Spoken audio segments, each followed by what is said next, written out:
Welcome to NCN news. నా పేరు ప్రశాంతి. బులెటిన్లో ముందుగా హెడ్లైన్స్ చూద్దాం. నవభారత నిర్మాణానికి బాబు జగజీవన్ రామ్ స్ఫూర్తి ప్రదాత. రాష్ట్ర మంత్రి వర్యులు కందుల దుర్గేష్.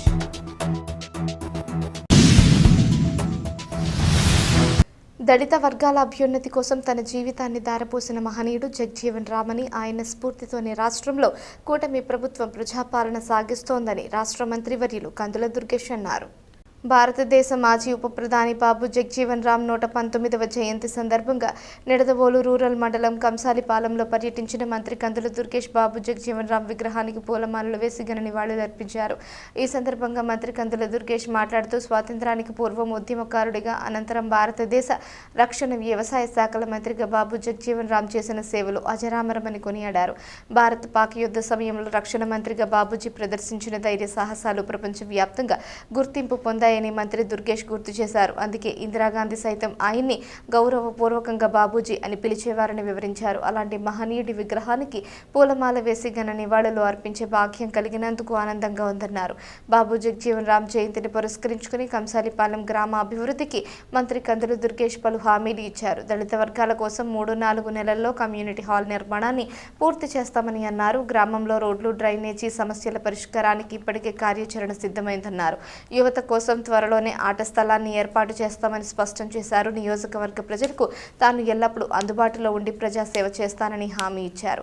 ఈ కార్యక్రమంలో జనసేన మండల అధ్యక్షుడు పోలిరెడ్డి వెంకటరత్నం తదితర నాయకులు భారీ సంఖ్యలో గ్రామస్తులు పాల్గొన్నారు.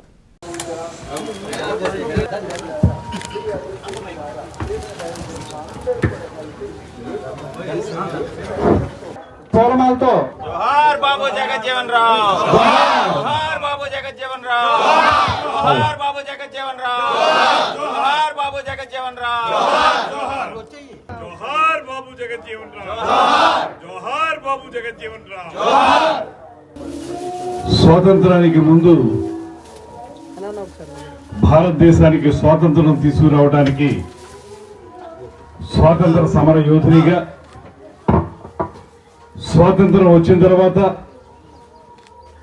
భారతదేశానికి వ్యవసాయ శాఖ మంత్రిగా, రక్షణ శాఖ మంత్రిగా, ఆ తర్వాతి కాలంలో భారతదేశానికి ఉప ప్రధానిగా అనేక సేవలు అందించినటువంటి బాబు జగజీవన్ రామ్ గారి యొక్క 119వ జయంతి సందర్భంగా ఈరోజు కంసాలపాలెంలో మన సోదరులందరూ కూడా ఏర్పాటు చేసినటువంటి ఈ విగ్రహానికి పుష్పమాల వేసి ఆ మహానుభావుడికి నివాళులర్పించేటువంటి భాగ్యం నాకు కలిగినందుకు చాలా ఆనందిస్తున్నాను.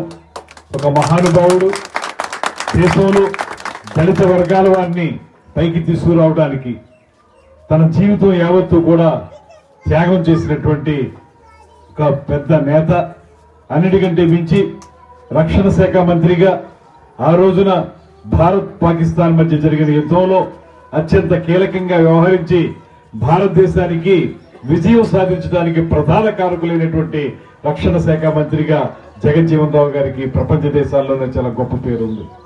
అదేవిధంగా ఆ బాబూజీ యొక్క గొప్ప విధానాలను చూసే శ్రీమతి ఇందిరాగాంధీ గారు, ఆ రోజుల్లో ఉక్కు మనిషిగా పేరు పొందినటువంటి ఇందిరాగాంధీ గారు జగజీవన్ రామ్ గారిని బాబూజీ అనేటువంటి పదంతో పిలిచేవారు. ఇప్పుడు కూడా వారు కొన్ని కారణాల వల్ల, కొన్ని రాజకీయ కారణాల వల్ల ఈ దేశానికి ఆయన ప్రధానమంత్రి, రాష్ట్రపతి కాలేకపోయారు. కానీ లేకపోతే అంతగా మించిన శక్తి సామర్థ్యాలు ఉన్నటువంటి మహానేత బాబు జగజీవన్ రామ్ గారు.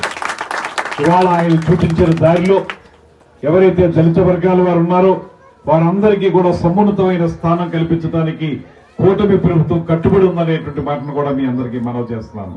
ఒక పక్కన పైన ఉన్నటువంటి నరేంద్ర మోడీ గారు, ఇక్కడ రాష్ట్రంలో ముఖ్యమంత్రి చంద్రబాబు నాయుడు గారు, పవన్ కళ్యాణ్ గారు, మొత్తం ముగ్గురు కూడా దళిత వర్గాల వారిని పైకి తీసుకురావడానికి, మీ అందరికీ అండగా నిలబడడానికి అనేక కార్యక్రమాలు చేపడుతున్నారనేటువంటి మాటను తెలియజేసుకుంటూ, నేను సైతం ఈ నియోజకవర్గం యొక్క ఎమ్మెల్యేగా, మంత్రిగా మీ అందరికీ ఎల్లప్పుడూ కూడా అందుబాటులో ఉంటానని, మీకు సహకారం అందిస్తాననేటువంటి మాటను తెలియజేస్తూ, రాబోయే రోజుల్లో మీ గ్రామాలకు సంబంధించినటువంటి అవసరాలని, రోడ్లు కానీ ఇతర అవసరాలను కానీ వెంటనే తీర్చడానికి ఒక కార్యాచరణ ఏర్పాటు చేసుకున్నాం. వాటన్నిటిని అమలు చేసి తద్వారా నిడదవోలు నియోజకవర్గాన్ని, హంసాలపాలెం గ్రామాన్ని, ముఖ్యంగా దళిత వర్గాల వారు ఉండే ప్రదేశాలని అత్యద్భుతంగా తీర్చిదిద్దడానికి ఒక కృషి చేస్తున్నాం అనేటువంటి మాటని మీ అందరికీ మనవి చేసుకుంటూ, ఈ మంచి కార్యక్రమంలో పాల్పంచుకునే అవకాశం ఇచ్చినటువంటి దళిత సోదరులందరికీ కూడా నమస్కారాలు తెలియజేస్తూ సెలవు తీసుకుంటున్నాను. నమస్కారం. జై బాబూజీ.